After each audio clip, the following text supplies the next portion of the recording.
Good afternoon, everyone, and thank you for joining us. I'm Christina Fox, the CEO of Tech Alliance, and as the Regional Innovation Center for Southwestern Ontario, Tech Alliance is inclusively committed to all people who have big hopes, big dreams, and see big opportunities. We are the place for dreamers, innovators, and world-changing ideas, and we're so excited to be hosting today.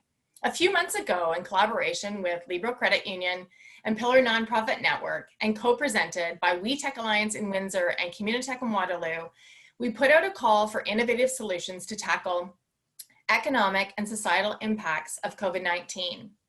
Southwestern Ontario answered that call in spades with innovations that truly matter.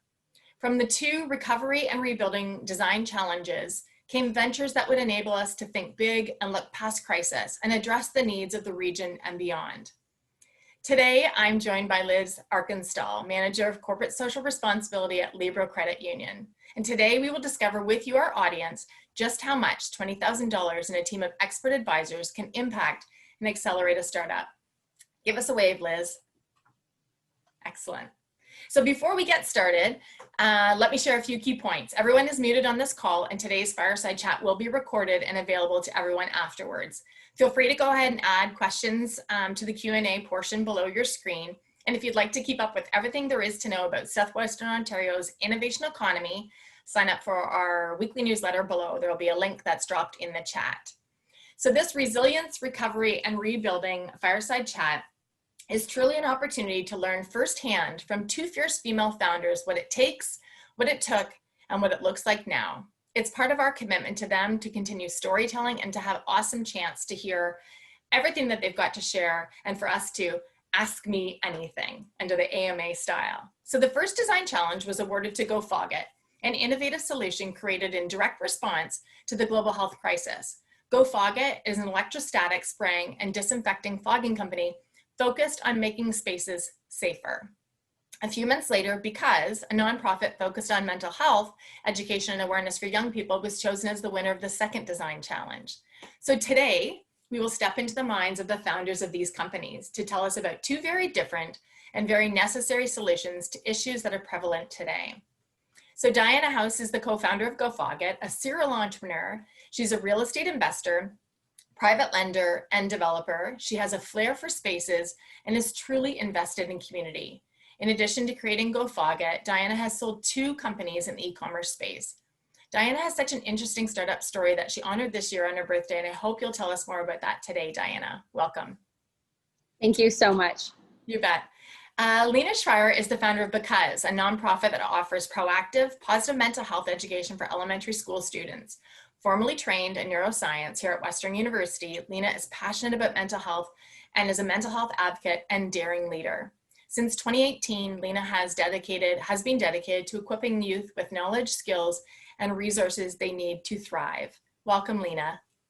Thank you so much for having me. Amazing. Okay, so let's get started. Liz, why don't you kick things off? Sure. Diana and Lena, it's great to see you both again. Really looking forward to the chat today. So why don't you start off by telling us a little bit about what you do, who you serve, and why you got started. So essentially your kind of 60-second pitch. And Lena, we can start with you. Sure. So Beecuz, as mentioned already, is a nonprofit organization that does proactive, positive mental health education for elementary school students. The reason why I started Beecuz is because I really noticed a big gap in mental health programs, such that a lot were reactive in nature, meaning that they responded to children or youth who are already in a crisis situation. And I really wanted to make sure that younger children, specifically the elementary age group in ages 10 to 12, had those skills that they needed to thrive and to be successful before falling into those challenging situations. That's excellent. And I think we're all hearing about the heightened need right now. So that's just fantastic. All right. And Diana, how about you? So GoFogIt is a disinfectant fogging and electrostatic spraying company, and we focus on a few areas. One is thought leadership and research. Another area is servicing, end users, businesses, and residential clients, as well as training, consulting, and most recently, certification to make spaces safe. Okay, great. That's Awesome. a great overview. Yeah, that's like a fine 60-second pitch right there, and so to set us up for the next couple of questions. So both Go Fog It and Beecuz were launched right here in the Forest City, London, Ontario, Canada. So what has it meant to you, and what are some of the impacts that you have seen and foresee in the future in our community and more broadly? Diana, do you want to kick this off? Sure. Yeah, I think London has done so well in this crisis pandemic season. So it's just been such a privilege to be in London.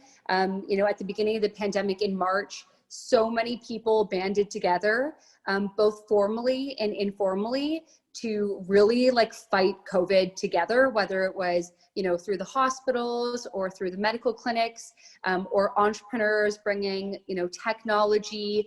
There was a Facebook group of like hundreds of people making masks from home before the kind of DIY mask thing had really kicked off. So when you look at our results in London, we have been really a model city for how to approach the pandemic. And of course it's been, it hasn't been perfect, and there's been some, some blips along the way, which I know we'll face more along the way as well. But in general, it's been so awesome to be in a community that has taken COVID-19 seriously and banded together to do really amazing things as individuals, entrepreneurs, and as a greater community. I do remember some of those early days. It feels in some ways like March was a lifetime ago, not a season ago. And I remember some of the texting that you and I had. We were introduced through a number of other sort of leaders in the community that were just pulling together, as you just shared in that story. And it was the idea of like, what comes first, what comes second. And then through that, ideas really began to really come forward. And so seeing you go and getting to know you through that period of the pandemic, and then seeing you launch the company the way you did, I think it's just so interesting that it was like 6 months ago, but it does feel like it's been a lifetime. And then even through that with you, Lena, like getting to know you over the course of the design challenge and spending time with Liz and with Michelle Baldwin at Pillar Nonprofit, and the teams of all of the people that are with Libro and Pillar and Tech Alliance. Is so interesting to see the work that you've been doing, Lena, and how you've begun to grow and scale Beecuz. But to go back to my original question, what has it meant to you to launch your company in London, and what impacts do you see or do you foresee in our community and more broadly? Yeah, so really just building off of everything that Diana said, like it's been so amazing to see everyone band together. I think being in London has been an incredible opportunity for Beecuz. There are so many support services for individual projects, but also groups who want to collaborate, and different organizations like Tech Alliance and Libro and Pillar who are so dedicated to helping those innovative projects kind of get off the ground and launch. And so that has been really significant for me. Before this, I was also part of the Libro social enterprise cohort at Pillar Nonprofit. I've gone through the Propel Entrepreneurship Center at Western University, and now working with Tech Alliance as well through this design challenge. It's been such a great experience to have those support networks and to really take full advantage of everything they have to offer to really grow the business. And despite this pandemic and the challenges that have come with it, to really be able to thrive through that. And that has been absolutely incredible. And I think that's something that I only had access to being here in London, really in that central hub of innovation. Yeah, that's awesome. I love the fact that you talk about sort of the deep and rich ecosystem that London has for founders like both of you. And then when you bring partners together, to really catalyze some of that work and ensure that entrepreneurs are supported in the ways that they need to in and outside of a pandemic. So I love that summary. That's a great start. All right, I'm going to use some words that Christina did at the beginning. So what has the experience been like as a fierce female founder, launching and scaling your company during a pandemic? And if you could go back and talk to yourself in early March and give yourself a piece of advice, what would that be? Who wants to take that one? Lena or Diana? It's both of you. So if you want to go first, Diana, that's fine too. Sure. So it's a really great question. And I feel like under different circumstances, I maybe would have a better answer. But I honestly don't have advice for myself back in March. And I think the reason why is every single day, you know, since March has just been such a unique circumstance. And every day it's been like walking into the unknown in every single facet. And I just don't know if you could, I don't know if there's any advice that I could have, you know, given myself. It's just been such a unique season to be an entrepreneur. And, you know, all we've done every day is just take the next step because every day our reality has been different. And you've probably seen like the memes out there where say like, wear a mask, don't wear a mask, you know, this is dangerous, this isn't dangerous. And I think that is the environment that we've been working in. And actually maybe someone did give me this advice at the beginning of the pandemic. I was speaking with a high level official and they said, what we're operating in is a season of VUCA. And I was like, what is VUCA? And we'll see if I can remember this acronym because it's been a while, but it's volatile, uncertain, chaotic, and ambiguous times. And I guess I did get that advice at the beginning, or at least it wasn't advice, but more of a framework of understanding what functioning in a pandemic is like. And once I got that perspective, every step we took, every time I'd get confused, I would go, oh yeah, this is VUCA. It's meant to be chaotic. It's meant to be ambiguous. So I guess as opposed to advice, it would be maybe that reframe. And that's what we've been functioning, you know, out of the whole time. And knowing that we still don't know where we are in this season. Are we at the beginning of the pandemic? Are we at the middle? Are we getting close to the end? We really don't have any idea. So just focusing on just that next step, that baby step, and kind of reevaluating every day has been just the most helpful way to proceed. Yeah, I would estimate, you know, kind of being able to roll with the punches and being entrepreneurs, being able to pivot when you need to and not holding on to things has probably been really vital for your success. And how about you, Lena? Yeah, I have never heard of VUCA before, but I will definitely be using that. That has just been added to my vocabulary.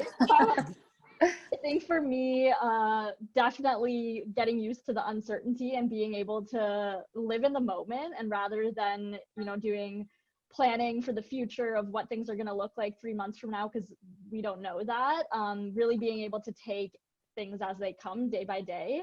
My biggest piece of advice going back to March would probably be just this idea of perseverance, to not expect things to come easily, to not think that it's going to be a smooth road of this is my idea and then I'm going to launch it and it's going to go crazy, to really know that it's okay to fall down and that you're going to fall and get back up, and that's part of the process, and that's ultimately also how your business is going to grow and be more successful in the long run.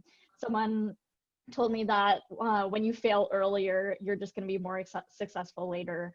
And so I think really giving myself that advice and that permission to fail and permission to make mistakes as long as I get up and keep going. I think that's the biggest thing that I would give to myself. No, I think that's great advice we can all take. I think we've all kind of fallen or stumbled or been frustrated in throughout this and in this path, and just kind of getting back up and keep moving forward. It's interesting. And I think, oh, sorry, go ahead. Well, no, I guess maybe to kind of bounce off what Lena said, I think like as entrepreneurs, we're usually like naive and optimistic. And like, if we knew what we were going to go through, we probably would never do it. So it's almost good to not know and kind of have that naive optimism of like, we're just going to figure things out as we go.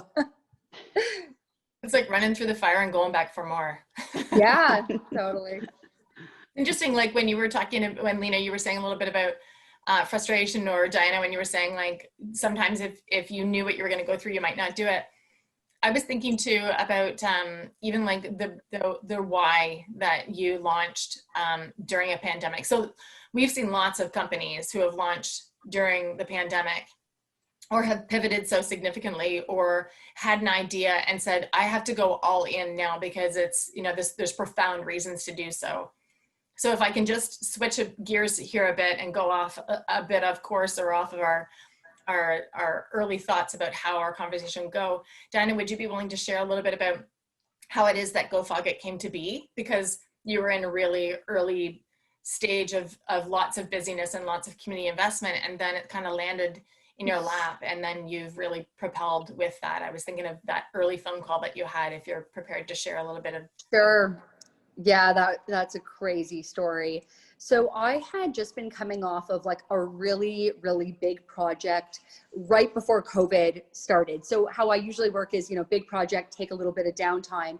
And just as I was wrapping up, the pandemic started, and I really threw myself into kind of philanthropy and helping out the community. In London specifically, our medical clinics were like days away from running out of supplies. So it was so cool to be able to help out with that and kind of put my entrepreneurial creativity and resourcefulness on that. And while I was doing that, I got, how life is. Life happens when you're doing other things. Got connected to someone, and he was a friend of mine who I had talked to a few days before about the medical clinics and the PPE campaigns. And then on the one Friday, after, volunteering all week, being absolutely exhausted, he mistakenly calls me thinking that I'm a sauna company, like so random. He had saved my number the wrong way. And he had been a crisis expert, and for, crises around North America, he would get on a plane and go there, whether it was, a hurricane or forest fires. And he told me, he's like, you need to start disinfectant fogging, and you need to start right now. And I was like, I don't even know what that is.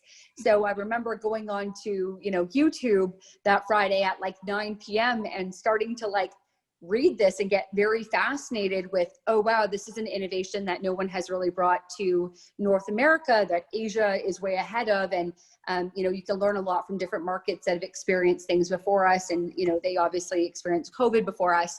So it was really like a mistaken phone call on a Friday night because of the PPE campaign that Go Fog It even started.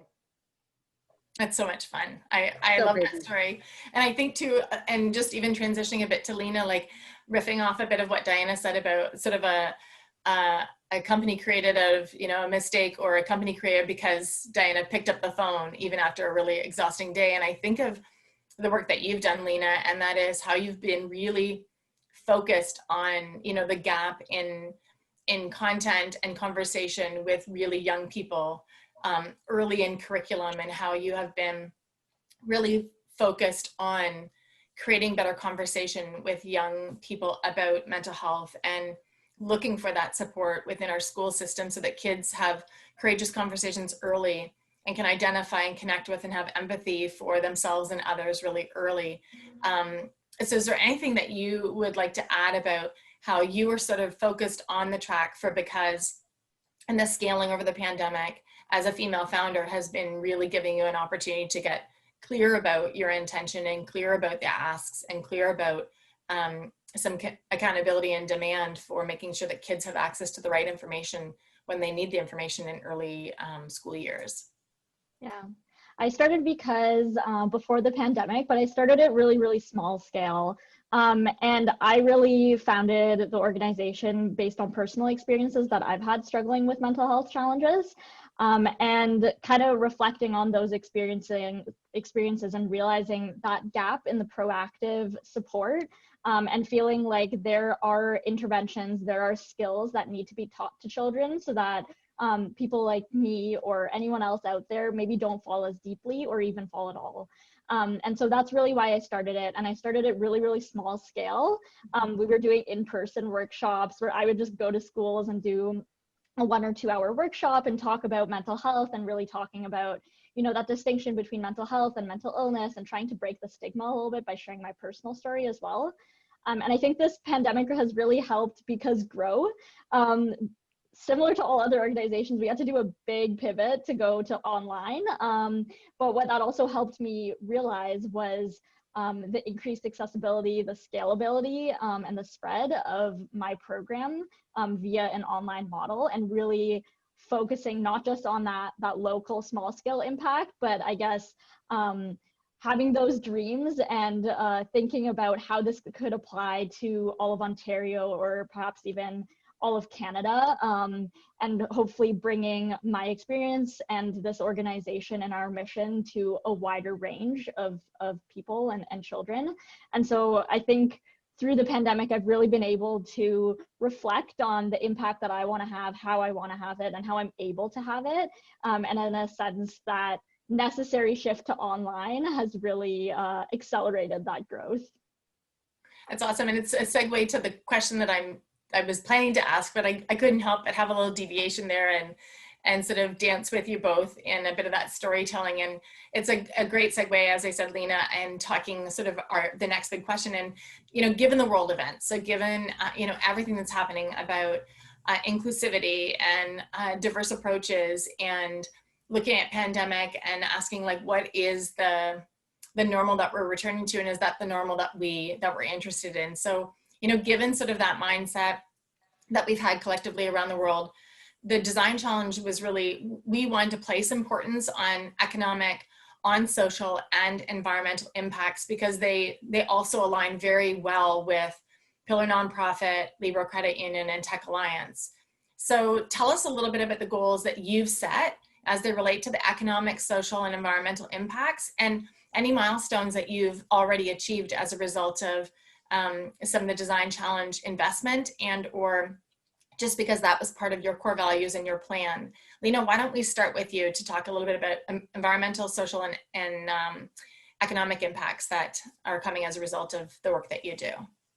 Yeah, so I think the biggest impact that we're having is on the social level. I'm sure that everyone listening in here has heard about stats and different news that are talking about the mental health crisis that's going to be secondary to the COVID pandemic that we're experiencing right now. And it's the same situation for youth. So there are statistics that almost 2/3 of youth will be struggling with some sort of mental health challenge coming out of this. There's a 50% increase in the risk of things like anxiety and depression. Parents are noting that there are behavioral changes and emotional changes already with their children being at home. And so I think the focus for Beecuz is to really make sure that those children and the challenges they're experiencing are caught early, and that through our program and the supports that we provide, they're able to kind of get back on their feet and to be able to successfully come out of this pandemic. And I think we've all been able to really recognize how crucial mental health is to physical health as well. On a broader scale, we all know that mental health is also disproportionately, or mental health challenges are disproportionately experienced by children and families in a lower economic background or less privileged minority groups. So just through this grant, I've been able to connect with a lot of community organizations like Utuni, which are working with Indigenous youth. I've been able to connect with a man from Pillar Nonprofit, who's the Inclusivity and Diversity Program Officer. And so really trying to tailor my program to those groups as well and make it as accessible as possible so that we're giving everyone an equal chance to thrive. So those have been two big things that we're focusing on in terms of impact. The biggest goal right off the bat was just to get the online program launched, which we did successfully do. And so now we're really focusing on how can we target that program to the specific populations who might be at a greater risk. Great, thanks, Lena. And Diana, how about you? What goals had you set for economic, societal, and environmental impacts, and talk to us about any milestones that you've already achieved? Sure. Yeah. So, I mean, it's been so amazing to participate in this. And I think, you know, on the economic side, you know, we're very proud that we've like over 10x'd, you know, our, from, you know, what our grant was to kind of what our results, and we've over 10x'd that. So that has felt really cool and successful on the economic side. That said, you know, 6 months isn't very long to be, you know, in business and working on a project. And I would say, you know, every month we've got clearer and clearer to, you know, what GoFogIt is and where our impact is going to be. And I think, you know, something where we've really landed on and we're very passionate about is really asking very big questions around the impact of, you know, I think we've probably 10x'd our usage of disinfectant around the world. And, you know, there's not that much education about what safe disinfecting is, what safe disinfectants are. So, being thought leaders on understanding, what is out there, what are people using, what is the safest, most effective disinfectant that we can use, in our schools, in our businesses, in our homes, and really, educating the public on that space. So we've been bringing the right stakeholders around us, from people in research and medicine, to start asking those deep questions, because we're concerned about what will the long-term impact be in this disinfecting space of using harsh chemicals in such a vast use. So that's kind of where I think our biggest impact is going to be, and where we're really starting to explore. On smaller ends, we worked with some nonprofits. We've been donating different products and services to several organizations, but I think where we're really going to move the dial again is on that thought leadership. Awesome, thank you. All right, kind of to segue, as founders, you've benefited as winners of this challenge with being awarded $20,000 in funding, but also the wraparound supports that you had received from the 3 organizations that were participating. Maybe talk a little bit about what that's done, what that's meant to you, how that's impacted or influenced the work that you were doing, and the different things that you've had exposure or access to that you may not have had otherwise. Maybe we'll start with Lena on that one. Yeah. So I think for me, this has been so much more than just the financial grant, which was obviously incredibly helpful to get the ball rolling. But I think the connections that this opportunity has enabled has been absolutely incredible, and something that I would never have even imagined possible. So through Tech Alliance, I've been working with entrepreneurs and residents who really helped me reflect. I'm new to entrepreneurship and don't have much of a business background. So they've been helping me tackle more of those critical questions in terms of starting a business and how to make sure it's successful. With Pillar Nonprofit, I've been working on things like sustainability, and then obviously with Libro, the financial support, and making sure that I have a good financial model set up for my business as well. So those things have all come together to really help Beecuz grow. The other thing is that there's been so much more credibility given to my organization by being associated with Tech Alliance and Pillar and Libro, and for topics that are, I guess, as complex as mental health. That is extremely, extremely helpful. And when I'm reaching out to schools, to be able to say that we've been recognized and supported by these organizations, and to see that support and that community backing, that this is something that people are looking for, has also really helped schools open their eyes to this need for children, and for their teachers as well, and has helped them become a little bit more open to the idea of school not necessarily just being the academic, but also that emotional and social learning. Yeah, I think, when you think about the 3 organizations coming together, and, we had a conversation on a Saturday morning talking about, what was coming potentially down the pipe with the pandemic, and how we would offer some supports. I think, some of the biggest things, as you mentioned, were just bringing together a collaboration of minds that may have resources for you, or may have people you could talk to. And it's great to hear that has kind of propelled you along. And Diana, how about you? Yeah, first and foremost, I think the thing that has helped us the most, and it was like from the moment we kind of won, was just the encouragement.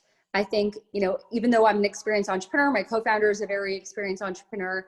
Every time you start a new venture, you're really starting like at the beginning. You're really starting at zero, and it's scary. You're walking into the unknown, and there's tons of doubt. Even no matter how confident you are in your idea, having that encouragement from people that and trust in the community, and saying like, we believe in you, we're vouching for you, you guys can do this. I found that to be just so powerful and so encouraging. And I remember when we won, we were literally like jumping up and down, and it felt like, just such a like relief of like, okay, someone else believes in this. This is like a blue ocean idea in a space where, you know, there's nothing happening, and just having that support was amazing. You know, obviously the financial has helped us in so many ways to, you know, hire people and buy equipment and, you know, accelerate marketing. And then we got a lot of PR from being part of this program. It really, really amazing, from radio to television, to, you know, blogs and backlinks and things like that. And when you're, you know, getting started, that PR is just so invaluable. That's something that you really can't pay for. So that was amazing, as well as, you know, the mentorship and just knowing that anything we've run into, we can, you know, message someone from the organization and have kind of any resource that we need at our fingertips. It was really amazing, and it really allows you to go much faster than just being on your own.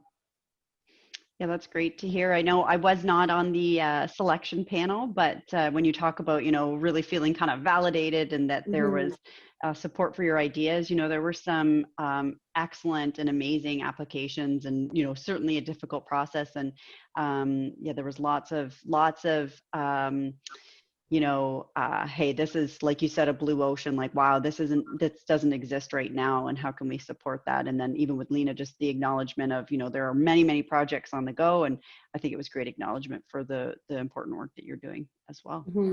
Yeah, like it's very lonely to be an entrepreneur in new ideas. And, you know, it's always obvious to people after something's been around for a couple years that, oh, of course that was going to work. But I think, you know, all entrepreneurs, they really need an ecosystem and an environment of encouragement. And I remember when I started my first company, there were certain friends and certain people that I actually could not hang out with because I knew that they weren't going to encourage what I was doing. So I just think that is so important at the beginning. It's like every little business, you know, it's like a little chick, and it needs to be incubated, whether that's in a physical, you know, space, or if that's just, you know, through online encouragement and through phone calls and through answering emails. So that has been so appreciated.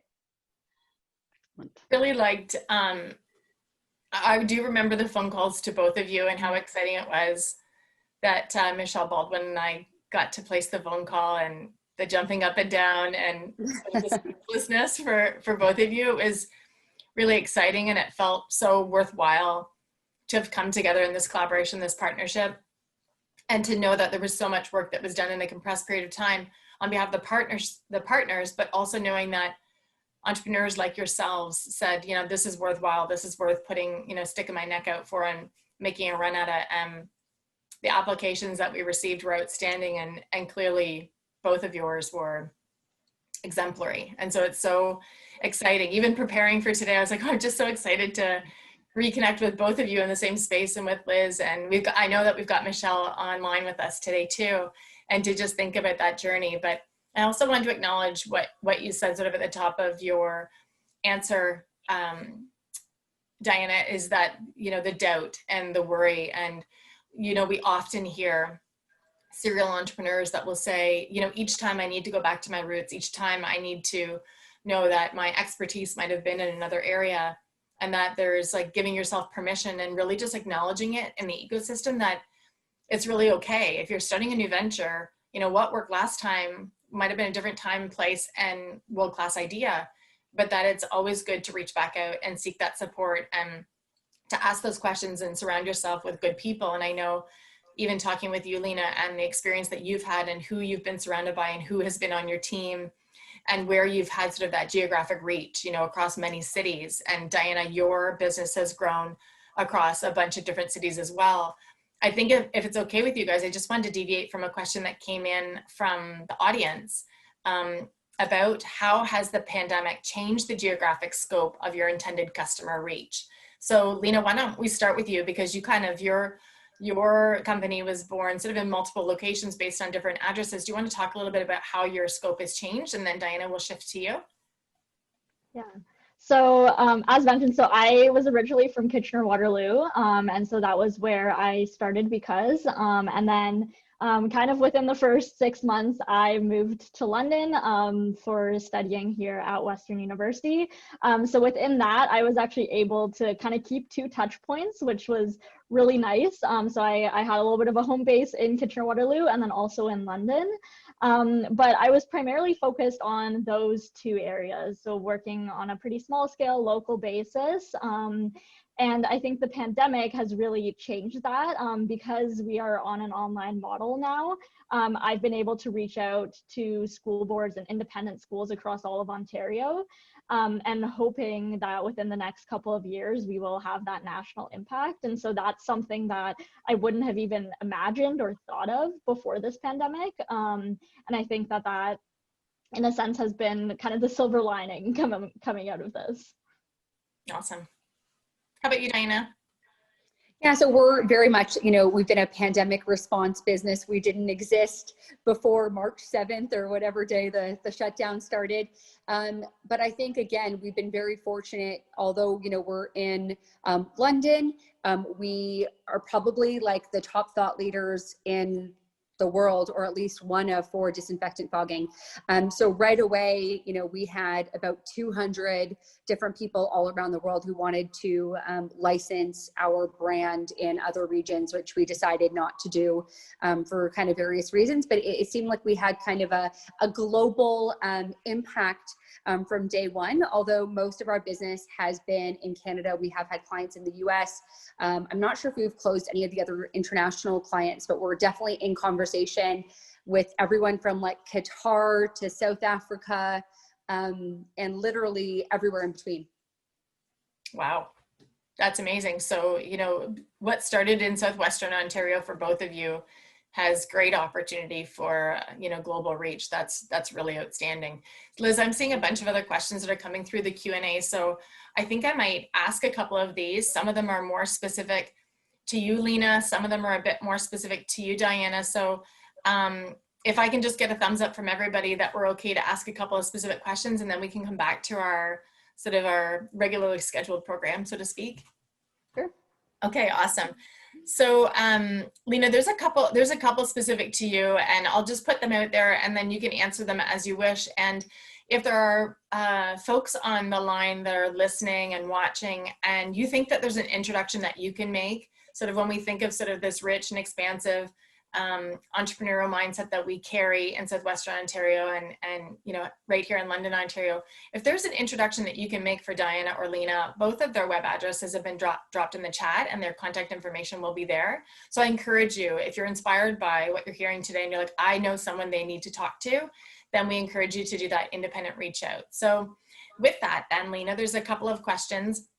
One is related to, have you made headway with either of our local school boards? And you can use that really as loosely as you want, sort of the geographic footprint that you carry with your business, and if there's some supports that you could receive from others who are listening. And then sort of the second part of that is, what are the educational programs that you've developed for your programs, and in what ways are they similar or different? So kind of offering you the opportunity to do a bit of a commercial, so to speak, about the programs and the value of your programs.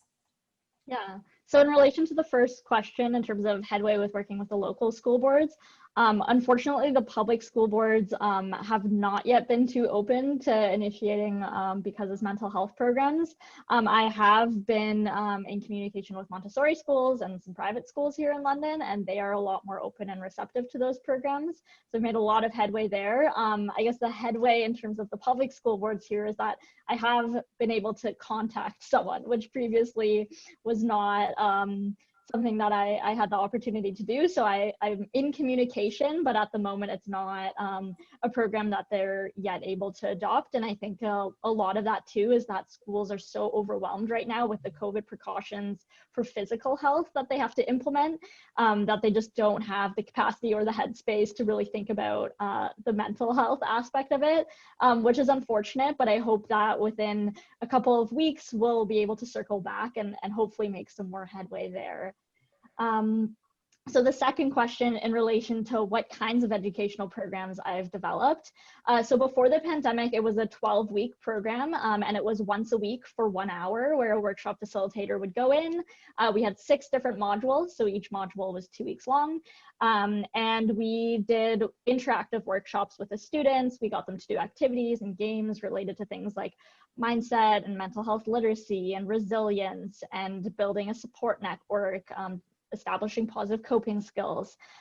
So what we've really done with the online model is that we've taken all of those things, but we've actually made it a lot more thorough and developed it a lot more. So what the online platform is now is it's a portal for teachers where they have access to 40 different interdisciplinary lesson plans. And so for each lesson plan, they have background information that they can read through in terms of what they're going to be teaching. They have like a 5-minute primer activity to get kids engaged and critically thinking about things like growth mindset versus fixed mindset, and empathy, and things like resilience and what is mental health.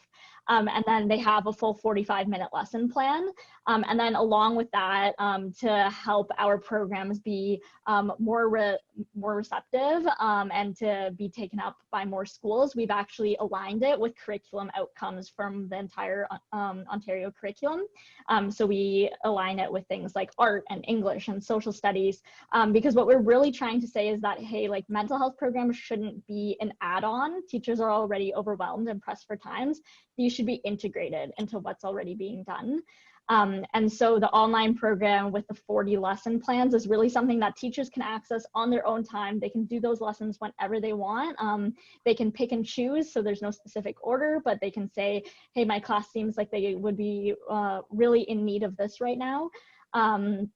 And hopefully we've designed it so that it's about, if you teach 1 lesson a week, you actually have a program for the entire school year, with things building on each other and kids being able to develop deeper skills as they go. That's so cool. Thanks for sharing that.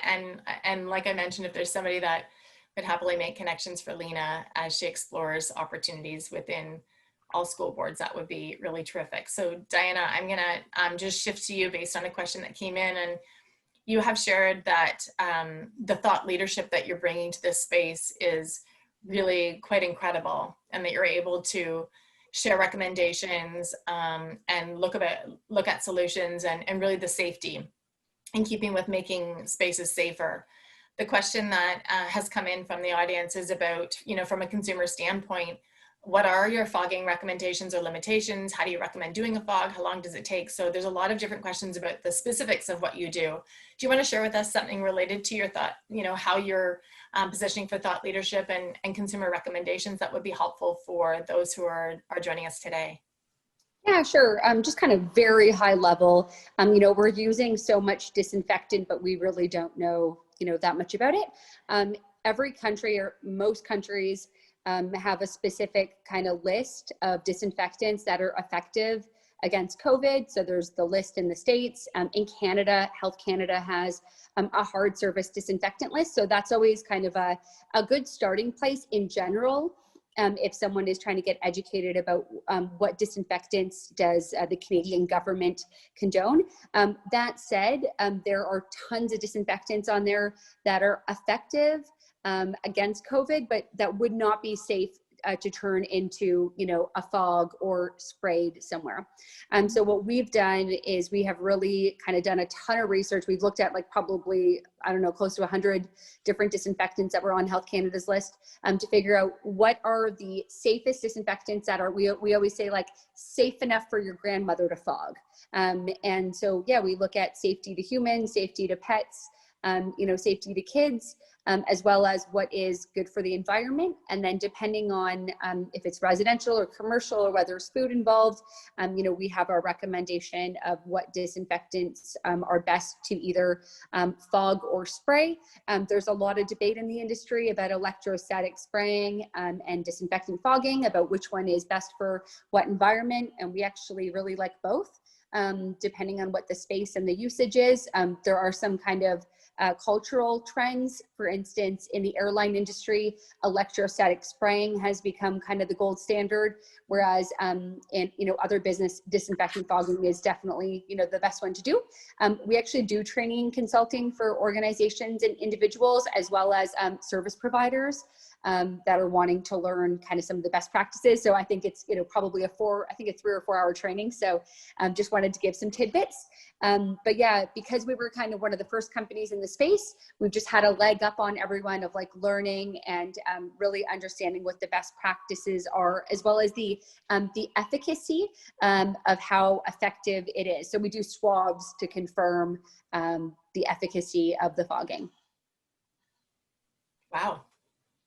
That's a lot. I don't have any follow-up questions for either one of those two.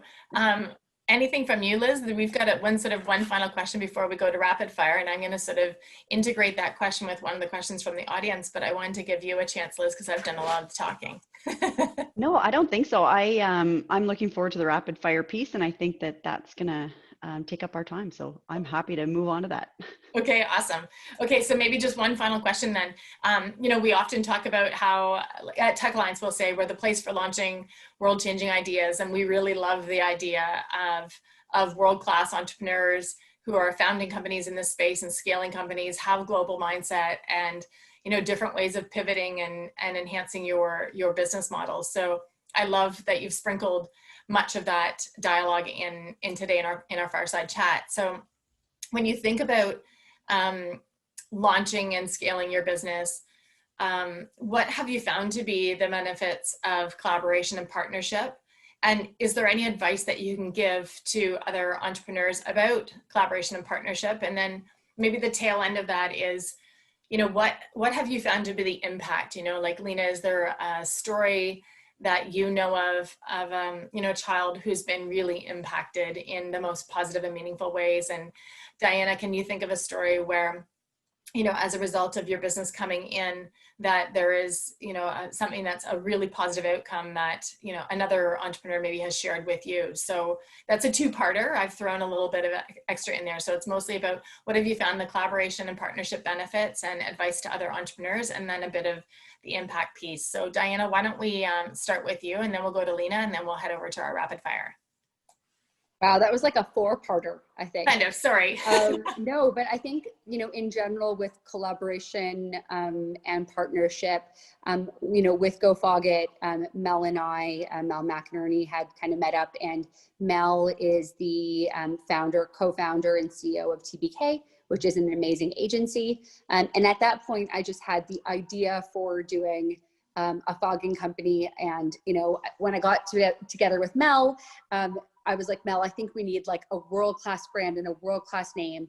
And, her and her team at TBK really kind of worked with us and found a way to really elevate things. So I think, for instance, with Mel, Go Fog It never would be, Go Fog It. So finding people that have, complementary skills to you is so key. And then when we brought on kind of our first kind of teammate, Melissa Maloney, another Melissa, she's very world-class at sales and operations, and can, lead the day-to-day. So again, without her, it'd be very hard for us to be kind of where we are today. So that's kind of the piece on collaboration. I think it's really hard, to go at it alone. Although, sometimes at the beginning, that's all you have, and you have to work with that as well. Then I think, what was the second part? Oh, a story. Yeah. So, one thing we have done is we did bring on a Windsor licensee, and they have actually basically scaled everything that we were doing in London on the service side in Windsor. And Windsor has been, a hard hit city with COVID. So it's been really, really cool for the Windsor team to have that kind of impact, in their city. That's been kind of, one of the coolest things I think about what we've done. And was there a third part?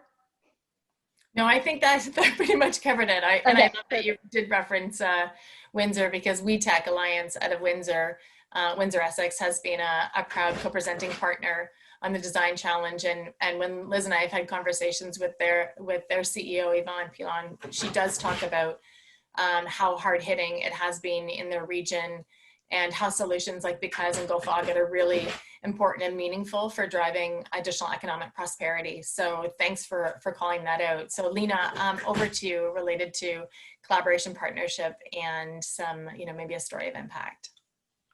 Yeah, so in relation to collaboration and partnership, I mean, I touched on this earlier already in terms of how meaningful it's been to work with Tech Alliance and Libro and Pillar and all the different support systems that came together there. I think in similar terms, the network that's established where, someone's like, oh, have you talked to so-and-so? And then they put you in touch with them and they might be like, oh, I'm not the right person, but I know so-and-so and we'll pass you on there. And it's a little bit of a ping pong game, but it's so great to be able to just talk to everyone and connect, and that word of mouth in terms of what you're able to do and the people you're able to reach. I think that's something that is so fundamental to collaboration and with partnerships too, that credibility that I talked about earlier too. So I've been able to reach out to different organizations that are big in the mental health field, so things, organizations like the Mental Health Commission of Canada or CMHA, and being able to have collaborative partnerships with them to really accelerate what we're doing, and to be able to have that underlying support and kind of that stamp of approval is something that is invaluable. In terms of an impact story, I always think back to one of the first workshops that I actually did. And when I first started, I wasn't really certain how I wanted to do this. And I honestly didn't even think I wanted to turn this into a business. But this is one of those experiences that kind of helped me take a step back and be like, wow, I could actually have a huge impact if this was a business and if I did grow it. So it was at the end of a workshop and before COVID times, so we were allowed to touch each other. But there was one girl, it was a grade 4 class, and she was very quiet during the whole workshop and just kind of sitting at the back of the classroom. And at the end of the workshop, the students went to lunch, and all her friends ran out, and she kind of straggled behind for a bit, and she ended up giving me a hug, and just while she was hugging me, she just whispered in my ear and said, thanks for changing my life, and then she ran out. And I think that's something that has really stuck with me. And that was something I remember. I came home that evening and I was like, okay, I need to do this on a larger scale. I need to pursue this as a business. And I guess just the impact of having those open conversations and being able to trigger that ripple effect that hopefully she can carry through her whole life, and that she can also bring to her friends and her family. And yeah, that's something that stays with me. You're muted. Apologies. When you think of your own grade 4 self, or a child who's in grade 4, and how impactful that conversation can be, and that she was courageous enough to share that with you, that is a goosebump moment, most definitely. So great, really, really incredible impact in communities and with people. So to that end, we're going to lighten it up a bit and go with our rapid fire Ask Me Anything. And so basically what this is going to be, ladies, is we'll ask a question and you'll answer in a couple of words or less. So super fast. I'll start with Lena, and then the same question to Diana, and we'll just go back and forth like that. So are you both ready? Ready. Amazing. Okay. So starting with Lena, what did you want to be when you were growing up? 2 things: professional soccer player and a Disney cartoonist. Amazing. How about you, Diana? Veterinarian or pig farmer. Wow. Okay. Okay. So Lena, what's your favorite app? Okay, so the Overdrive app, it's an audiobook app where you can get like audiobooks from the library, and I love it. Amazing. How about you, Diana? Embarrassingly, Instagram. Yeah. Awesome. Okay, so the next one, Lena, what's your biggest personal change related to COVID-19 and the new normal? Snoozing the alarm. I used to have a pressure to get out of the house, and I find myself just hitting the snooze button a couple more times now. Wow, nice. How about you, Diana? It's been the constant trying to figure out the real estate market in the uncertainty. Wow. Yeah. Okay. So Lena, something that you've recently binge watched. I mean, do either one of you even have time for binge watching? But yes. If you do, what did you binge watch recently? So atypical. Awesome. Okay, Diana. Not recently, but I feel like they need a shout out because they just won all those awards. But Schitt's Creek, Yes. such a good show. Lena, ocean or mountains? If I have to choose, mountains, but preferably mountains by the ocean. Excellent. Diana? Lena is a true entrepreneur. Yeah, the answer is definitely both. Awesome. And then book or a podcast, what's your preference, Lena? So some I answered it earlier, audiobooks. But if I had to choose between books and podcasts, it would probably be podcasts right now, because I haven't found a lot of time to sit down and read. Amazing. How about you, Diana? Yeah, I think also an impossible question, but I think, there's a time and a place for books, audiobooks, or a podcast. Too hard to choose, both. Amazing. Okay, and then the final of our rapid fire, super fast answer, final words of advice for entrepreneurs in today's climate and uncertainty or opportunity as you see it. I'm assuming I'm starting that one again. So I would say don't let fear hold you back, and don't let other people define your limits. So really set that for yourself. And if you believe in yourself and if you believe in your work, then you will be able to succeed. And no matter how many times you fall down and pick yourself up. So yeah, having that perseverance and that self-confidence to give it a go. Awesome. How about you, Diana? Yeah, I'm extremely cautious and very kind of conservative in some of my moves, which usually shocks people when they hear that. But when people know me well, they're like, wow, you are actually very cautious. And so I think it's important to know, like, life is like really short. And I know people say that all the time, but if you really, really think about it, life is so short. And if you have kind of a dream or something that you really want to do, or if you're just kind of not happy in what you're currently doing, what do you really have to lose by kind of taking that first step and just, dipping your toe into something. And I always encourage, when people are kind of younger in their 20s, by far the easiest time to become an entrepreneur. So if you're in your 20s and you have that inkling to start something, definitely easiest to do it then when you don't have a mortgage and kids and those responsibilities. But even if you are older and you're 50s, 60s, and you do have a mortgage and you have kids and responsibilities, really you don't have to go from 0 to 100.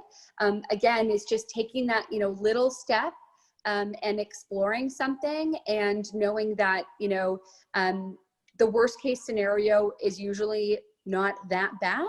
And if you can be prepared for the worst case scenario and be open to the best case scenario, it's a pretty amazing journey to take an idea and bring it out into the world and create something and, really have that joy of creating and then also inspire people along the way.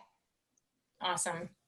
So we're going to take it right to the very last minute of the hour. And so I'm going to offer a bit of closing myself and Liz. Personally, on behalf of Tech Alliance, Libro Credit Union, Pillar Nonprofit, We Tech Alliance, and Communitech, I want to offer my thanks to two very impressive and inspiring leaders.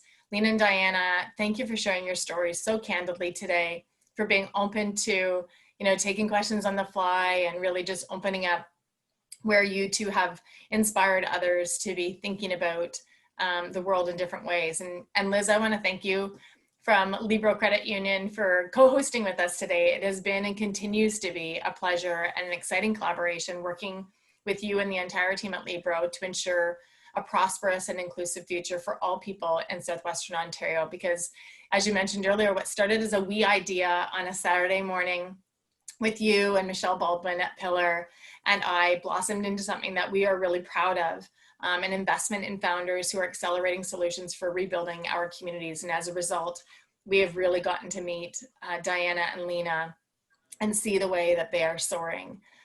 I'm going to pass it over to Liz to offer any additional comments before we wrap up for the day. Yeah, no, just thank you. I think to Tech Alliance and Pillar and for, having the ability to bring those ideas to life and moving from just a conversation. So working very entrepreneurially in the design challenge, having an idea and helping to bring it to life. And And just to the recipients, I think I'm even more inspired today after having chatted with you. And when I think about, Libra Credit Union exists and to, use our business as a force for good and to see social and economic and environmental change in our communities, and you guys are bringing that to life. And it was just a really great conversation, and best of luck as you keep moving forward. And Libra coaches, as well as Tech Alliance and Pillar coaches, are always here to support you. Thank you. Thank you. And so that concludes today's Fireside Chat. Diana and Lena, thank you so much for joining us. We wish everybody an incredible day. Be well and take good care.